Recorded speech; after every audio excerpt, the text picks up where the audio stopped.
Greetings, viewers, ladies and gentlemen. This is EBC World English News with me, Shparalako. And do stay with us as I take you through our selected brief updates for the hour. But first, the following top stories. Saudi Transport and Logistics Minister says Ethiopia's economic plan is moving in the right direction.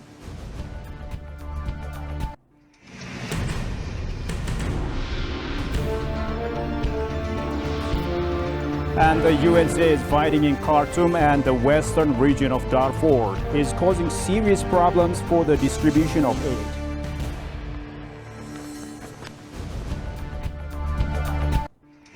Now, Prime Minister Abiy Ahmed has held a bilateral discussion with Cuba's Vice President Salvador Valdez Mesa, who is in Addis Ababa for a working visit.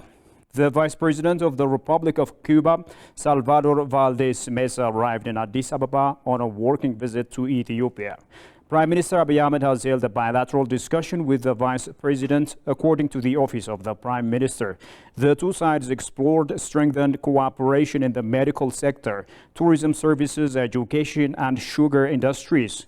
During his stay in Addis Ababa, the Vice President paid tribute to the soldiers who sacrificed their lives to help Ethiopia in the fight against the invading army of Ziad Barre of Somalia in 1975 at the Ethio-Cuban Friendship Park.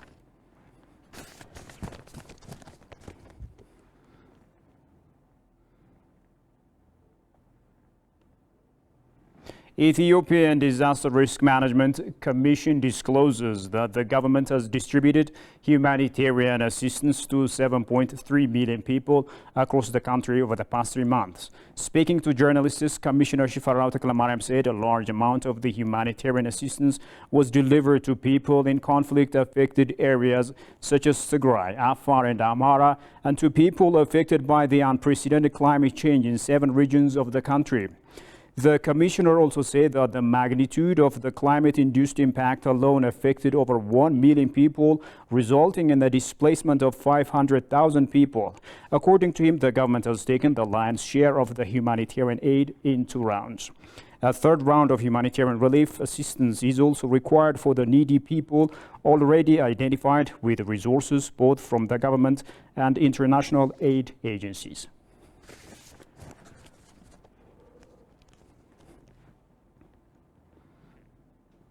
The Ethiopian delegation led by the Ambassador Desi Dalke took part in the Global Korea Forum 2023 on Korea-Africa Partnership in Science and Technology in Seoul, the Republic of Korea. During the forum, which took place under the theme A New Paradigm for the Korea-Africa Partnership, Science, Technology and Innovation in Focus, Ambassador Desi Dalke stressed the need for Africa to digitalize its economy, emulating the experiences to be gained from the Republic of Korea.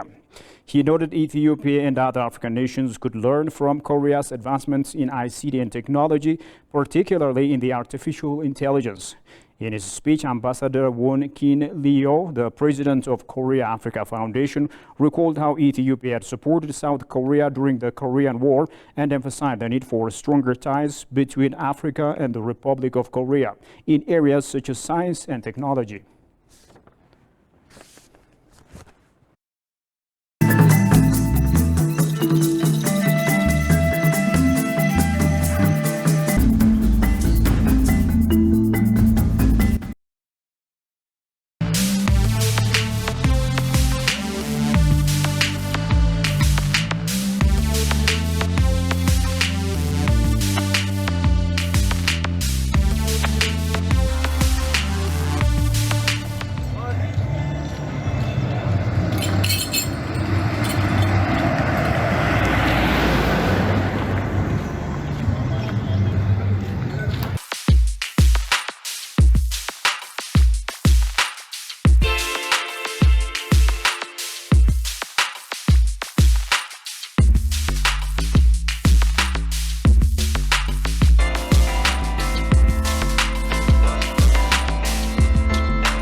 Welcome back.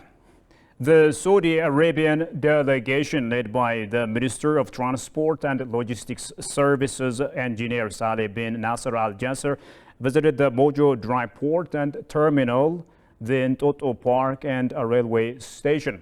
The minister has lauded Ethiopia's sound plan to build a giant economy which has been moving in the right direction. Johannes Fantaun presents the following story. During their visit, the delegation witnessed the progress in the logistics and transportation sector in Ethiopia and the opportunities that the two countries will work together. The Transport and Logistics Service Minister of Saudi said Ethiopia has been taking successful steps to grow its economy. I'm very delightful with the progress that I've seen. I think there is a lot of programs being implemented here in terms of logistics and in terms of general development, which is reflected in the growth in GDP, which is the highest in Africa. In Saudi Arabia, we are also implementing our Vision 2030, which aspire to transform Saudi Arabia on every front, and implementing that through a number of national strategies, one of which is the National Transportation and Logistics Strategy, which aspire to transform Saudi Arabia into a logistics hub.